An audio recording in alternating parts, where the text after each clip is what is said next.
This is Bigger Questions with your host, Robert Martin.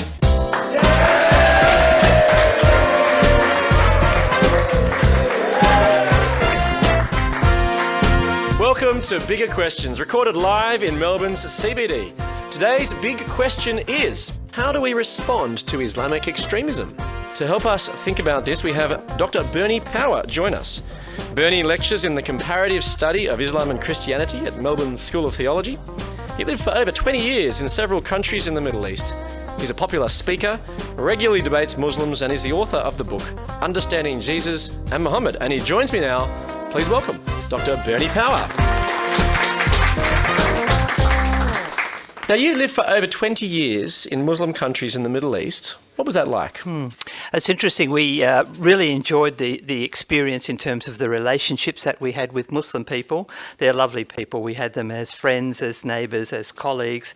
My wife's a doctor, so she had them as patients. I was teaching, so I had them as students. So that was a really positive aspect of it. There was another side of it as well. That was just the impact of Islam on the societies that we lived in. Islam has struggled to establish just and peaceful societies. And the first country we lived in, Pakistan, in the time that we were there, over 3,000 people were killed in ethnic violence. And it was quite a common theme in all of the places that we lived. So what's it like living in a place where there's violence going on all the time?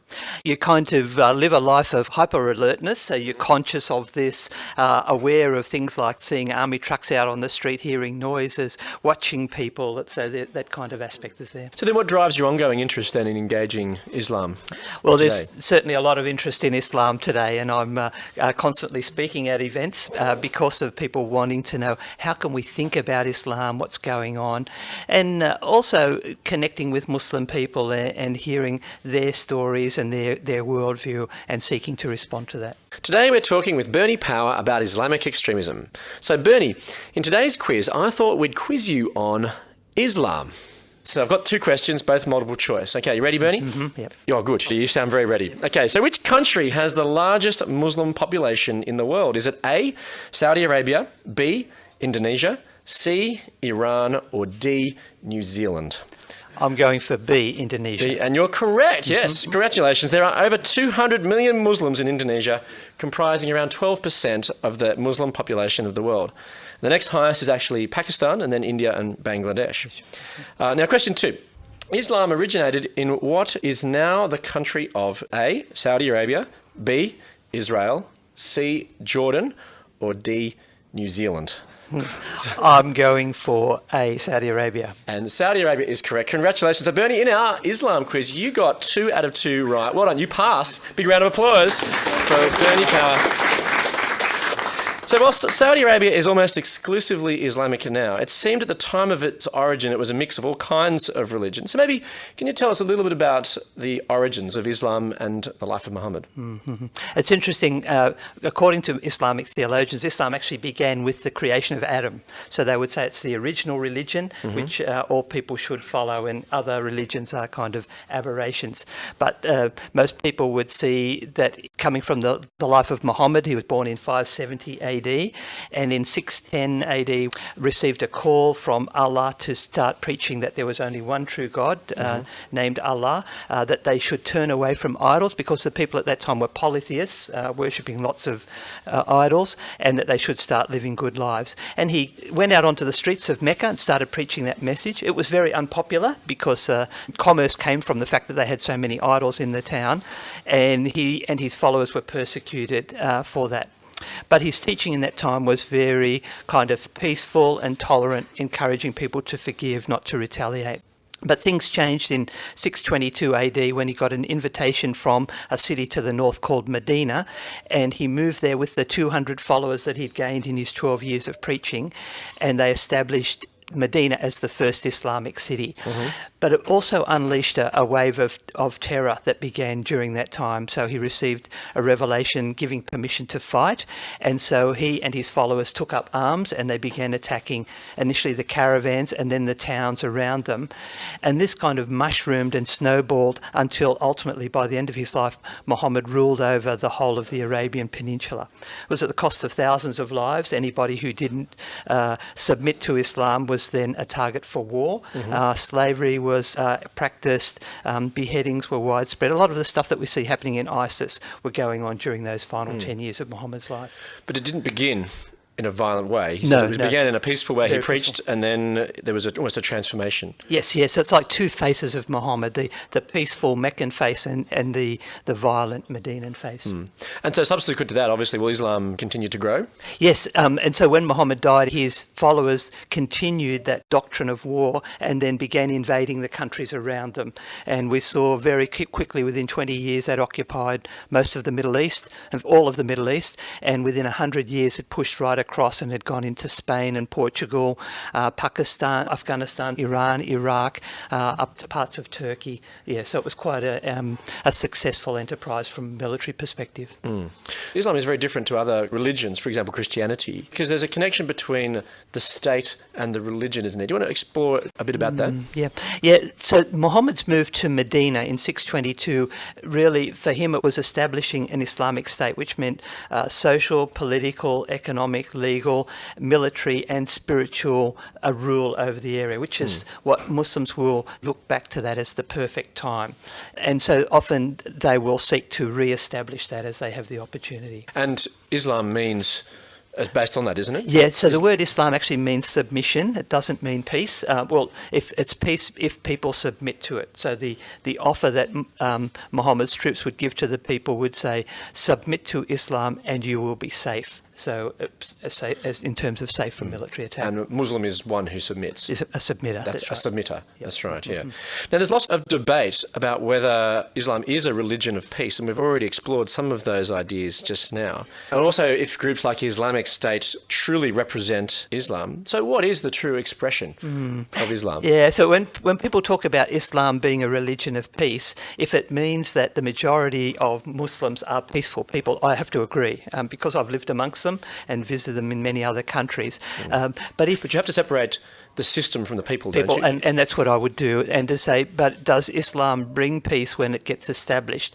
Historically, the answer would have to be no. We don't see an increase in peace in a society when Islam begins to infiltrate it or begins to take it.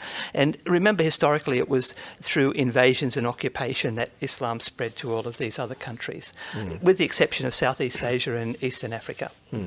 So you'd say there's lots of different expressions of Islam today. Do you want to tell us about some of those different expressions? Yeah, so there's a spectrum of belief. Spectrum, yeah. I always talk about Islam being a spectrum. So it's not just there is one Islam. There are many Islams. So you get a very liberal kind of Islam, which would be very modernist and tolerant in its expression. The majority of Muslims would be traditionalists who would be seeking to follow the teachings of Muhammad. And then you also get radical Islam I call that the right wing end of the spectrum, where they would seek to establish Islam by violent means. So what's the difference between these different ends of the spectrum? It would be how they interpret the Qu'ran and how they understand Islamic history. So the fundamentalists, the radicals, would tend to take a more literalist view and say, when the Qu'ran tells us to go and fight in the name of Islam, and they would say, that's our call, and they base it on the context of abrogation, which is that the later verses that the Qu'ran gave cancel out the earlier verses. So that's the big issue. At the other end of the spectrum, people would say, no, we need to interpret contextually. And we look at ourselves, maybe here in Australia or worldwide, we're not being attacked, we're allowed to establish Islamic schools and build mosques, therefore there's no basis for us being violent. And so they would take the Meccan verses, which talk about peace and tolerance and forgiveness, and say those are the verses that we would seek to apply because they accord with our context. That creates a bit of a problem in terms of how do you interpret the Quran? Yes, historically this battle has been there. Islam has never been agreed on one kind of perspective. You have a whole range of different schools of Islamic law, so they've struggled over this from the beginning. So when one group says this is the true expression of Islam, it's kind of a truth, but at the same time it's not really a truth. disagreement? It's interesting. If you look at ISIS's publications, and you can get them online, by the way, you just type in Darbik. You're not going to get on the blacklist for the... You probably will. You get a visit from ASIO. I was reading one last night. So where can I find more about ISIS? That's right. That's right. You're going to get on some... That's okay. right. Don't tick the join now button. I'm not suggesting anyone does that. That's right. But you can read all their information, and they're very clear. Their materials are quite good in explaining what they're doing and why they're doing it. And they would justify it 100% from the teaching of the Qu'ran, from the life of Muhammad, from serious Islamic scholars. So they would say, look, we're not making anything up. We're simply following what we believe is true Islam and what everybody else should believe is true Islam. So there's obviously a clear connection between the actions of ISIS and, they would say, true Islamic teaching. They would cite that, yeah. No, but how can we trust your views on Islam? You're not a Muslim. I suppose I bring in a sense of a different voice. I'm not connected to any of the different sects of Islam. So if you had a Muslim speaker here, they would be either Sunni or Shia or Ahmadiyya, and they would be speaking from that kind of perspective. So I don't hold any kind of view from that perspective. My experience in living in Muslim countries and coming away from that with a positive sense of Muslim people. And also I'm an academic, and anything I write gets subjected to strong peer review, so I can't just put stuff up there without justifying it. And you've read the Quran as well, I suppose. Yeah, I teach it in Arabic, so that's one of my jobs that I do. Could you say a line from the Quran in Arabic? Just for a bit of interest? Well, it starts off Bismillah ar-Rahman ar-Rahim, Alhamdulillah Rabbil Alameen, ar-Rahman ar-Rahim, Malik Yawmiddin, Ayyaka na'budu wa Ayyaka nusta'een. You want me to keep going? No, that's enough. I think that's convincing enough. That was the first chapter in the Quran. Okay, thank you very much, Bertie. That's great. Now, many of the recent terrorist attacks, such as the ones in France, are linked with the Islamic State. So what's the link then between Islam, violence and terrorism? Yeah. So from the earliest times, Muhammad used this as a tactic, and the Quran actually speaks about this. Allah says, I will strike terror into the hearts of the unbelievers. So using terror as a tactic rather than, say, diplomacy or argument was there from the very beginning. When Muhammad would send his troops out to fight during those last 10 years of his life, it was really, and he said at the end of his life, I have been made victorious through terror. So that idea of keeping people guessing and uncertain and fearful was a part of the approach. Is terrorism then an abuse of Islam, or is it connected to it, or what's the connection? Because that whole concept of Islam being a system which will ultimately have universal rule, again, that comes out of the teaching of Muhammad. When he was asked to put his case to the leaders of Mecca on why they should listen to him, he said, well, I'll tell them something that if they take it on, then they'll be able to rule not only the Arabian Peninsula, but the whole of the non-Arabian world. So that perspective was there. And so terror then becomes a kind of an approach that you can use in fulfilling that goal. Now, the people who do these acts are labelled extremists. So why are they called extremists? I suppose we would see what they're doing is beyond the norm of how things should normally be done. We would value things like toleration and moderation, but they're saying, no, we want to fulfill our goal by whatever means possible. And the end, they would say, would justify the means. As part of Bigger Questions, we also reflect on the Bible, because surprisingly to many, it offers answers to the big questions of life. But before we do that, we're interested to hear about why you believe the Bible is worth following. So Bernie, what convinced you to become a Christian believer? I was studying a science degree at Sydney University, pretty kind of materialist guy, too much of the brown ale and too much contact with the opposite sex, failing some subjects. And I met a couple of Christian guys on campus, and they started talking about the Bible. And my first response was, don't bother me with that. But there was a sense of curiosity about that. And so I started to read the Bible. And as I did, I remember getting up 2 o'clock in the morning, reading through and thinking the answer must be in here somewhere. And the answer that I came across was Jesus and his personality, and particularly that verse where he talks in John 10:10, I've come that you might have abundant life. And I remember thinking, yeah, look, that's really what I'm searching for. If I put away all the other things, that's really what it is. So in a sense, my heart was won by that, but it wasn't. I thought, no, I'm not going to kiss my brains goodbye because the Christians are saying all of this stuff. And so I then studying science. I was studying science degree, yeah. So I went to the university library and started looking through the history section section and looking at what the non-Christians of Jesus' time were saying about him, so his contemporaries or near contemporaries. And so I looked at guys like Josephus and Tacitus and Suetonius. What did they say about him? And I thought there's enough evidence there from these non-Christian sources to believe that this is an accurate historical record. And on the basis of that, I committed myself to following Christ. So that was over 40 years ago. Oh, well, excellent. So what made you curious? I'm intrigued. What made you curious about these two Christians? I used to take them on in debates, as I now do with people who come to me, Right. and saying, I think I can destroy your worldview. And they were very gracious about it, and they said, well, let's have a look at why you believe that and whatever. So a lot of it was to do with the misdemeanor of the guys, that they were willing and open to talk about things, and that was a good thing. And you enjoyed a good debate. I enjoy a good debate, yep. Oh, very good. Well, the part of the Bible we're reflecting on today comes from the Gospel of Matthew, one of the 4 biographies of Jesus' life that we have. And Jesus said once to his disciples in Matthew 5:43-44, "You have heard that it was said, 'Love your neighbour and hate your enemy.' But I tell you, love your enemies and pray for those who persecute you." So, Bernie, what do you think it means to love your enemies? It's interesting because Jesus illustrated this himself by his own life. And on the time when the soldiers came to arrest him in the Garden of Gethsemane, and Peter pulls out a sword and chops off the ear of one of them. And Jesus picks up the ear and then heals the man. So this was a guy who'd come to arrest him. Jesus knew what was coming. He talked about his crucifixion and what was going to happen to him. But he still takes this sense of healing this man who had come to put him in this terrible situation.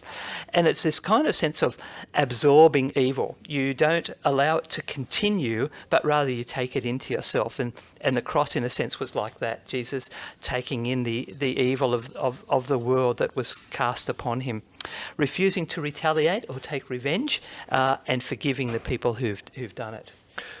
It sounds difficult.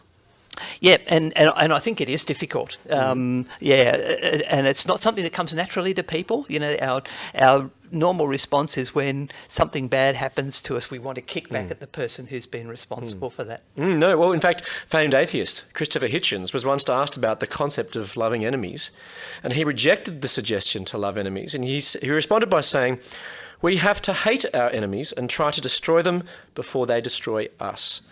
So Hitchens' view is similar to the natural human reaction, you think? Yeah, and it's kind of a zero-sum game thing, that any time I concede ground to you, it means that I've lost ground for myself, and it's based on a mentality of scarcity, that there's not enough resources to go around in whatever way. And I would challenge that, and Jesus certainly did. It's a real sense of, I can actually give you space to stand on and not seek to try and take that away from you, and it doesn't diminish me in any way. So how then is Jesus' command to love enemies different to Islam? I think the way that Islam doesn't teach this idea of loving enemies, they would see that as a very strange kind of teaching. And when I talk with them about that, they'd say, no, we can't accept this. It doesn't come in our teaching. Muhammad certainly didn't do it, and therefore we're not required to do that. But for us as Christians, that's a call for us to forgive people and also to be positive in our response to them. Loving's not just a kind of a gooey feeling, it's rather taking positive steps for their welfare. So how do Muslim people react when you mention this? Oh, they often think I'm very naive. They'll say that would never work. They'd say if you love your enemies, then it means that you're just going to step aside and let them walk over you, and that you will have no rights. And I say, well, no, actually, that's confusing love with weakness, and love is not weak. Well, love is actually strong, and we can actually respond to people in a strong and loving way. This is obviously radical teaching that Jesus proposes here, because it goes against our natural human intuition, as what Christopher Hitchens suggested and also what Islam teaches. So could you suggest that perhaps Jesus was an extremist? In that sense, he certainly was. He didn't kind of fit the mould of what people expected him to be, and I think that was ultimately the cause of at least the human cause of the crucifixion. That he was pushing too many buttons, and people said, "We've got to get rid of this guy. He's dangerous."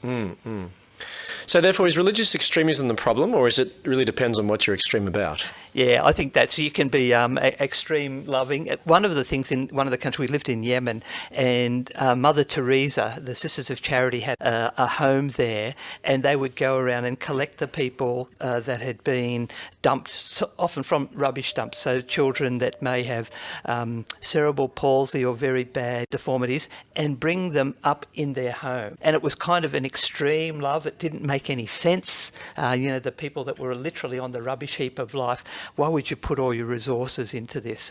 So in that sense, it was seen as an extremist kind of thing. So how have you seen Jesus' love for your enemies in action? In our time in Yemen, we were there for 8 years, we saw 10 of our colleagues shot dead in a whole lot of different incidents. In fact, the first one was an attack on the Mother Teresa home, where 3 of the nuns were killed by a guy who wanted to clear Christianity out of the nation. One place that I was particularly connected with was a hospital down in the south of the country, and I knew the administrator and the doctor and she was the hospital director quite well. They were shot dead by a guy who came in one day. He said, I want to clear the nation of this filth, of the Christians being there. And they captured the man. His gun jammed, and they captured him. And the government said, we're going to execute this man. The hospital director's wife, Marty Kane was her name, she petitioned the government not to do that. She said, look, my husband has died and it's a terrible thing. This man has committed a crime and that's a terrible thing, but you don't need to take his life, because our teaching is that we would love our enemies and not seek to take revenge against them. And this became national news. People couldn't understand this. They said, this is crazy stuff. How can you not do that? You've got the opportunity to take revenge on this man that's taken away your husband, and you're not going to do that. So that was an example there. Wow, that's very powerful. And it's obviously a very tragic story. Very tragic, yeah. What was the reaction?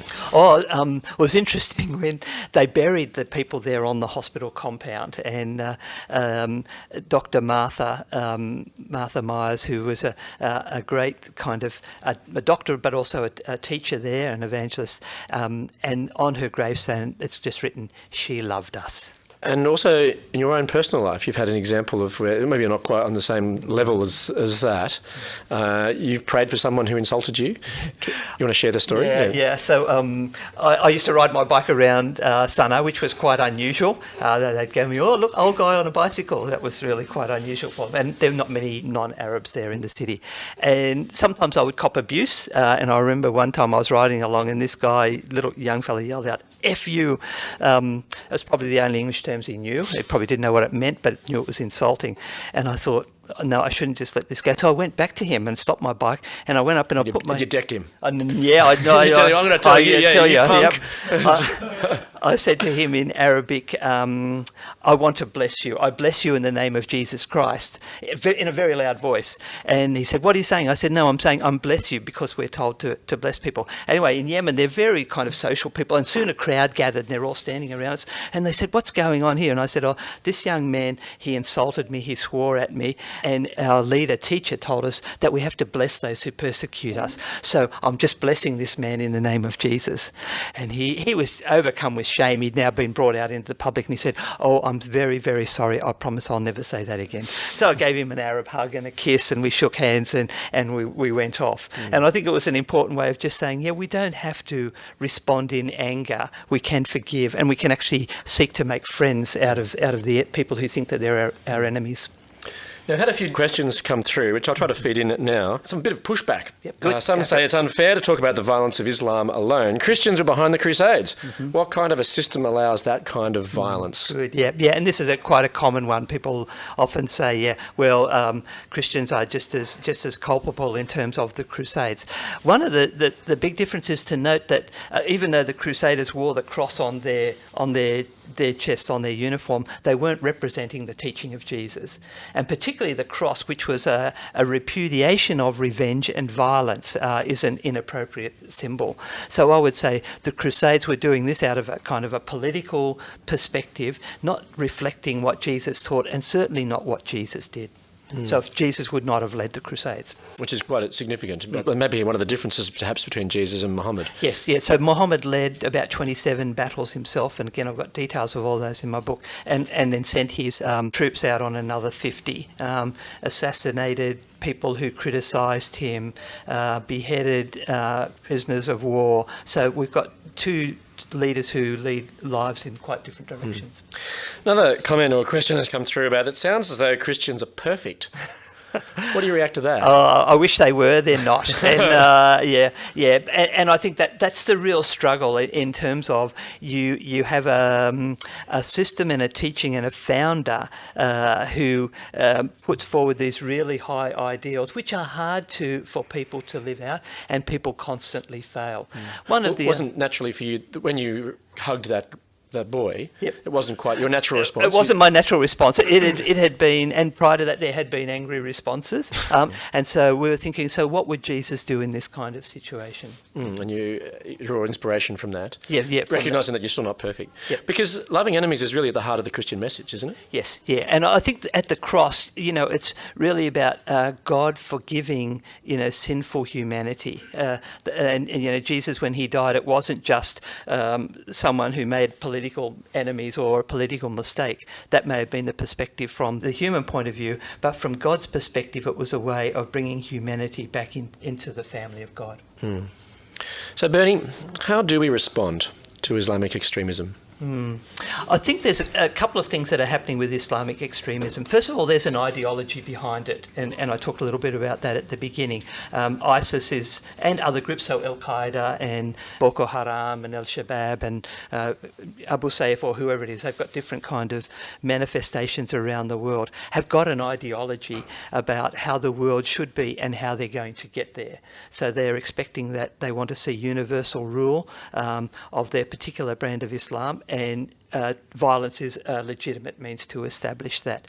And I think that ideology needs to be challenged, and to say, well, actually, the fruit of that is not good, it's not positive, and you can see that by looking around the world. It hasn't resulted in an increase in peace, so as an ideology, it's defunct. But there will be some who will continue to do that, and they will seek to carry it out by military means. And I think that's where the military and the police have a role in terms of protecting their citizens. The need to do something instead of just saying, well, it's not our problem, I think was paramount. And the third one is that it's actually people who are carrying these things out, so individuals. And our call is to pray for them so that God would change their hearts, and to engage with people to talk about these kinds of issues. Let me leave you with the Bible's answer to the big question: how do we respond to Islamic extremism? From Matthew 5. You have heard that it was said, love your neighbour and hate your enemy. But I tell you, love your enemies and pray for those who persecute you. I look forward to you joining us next time for bigger questions. Please thank our guest today, Bernie Powell.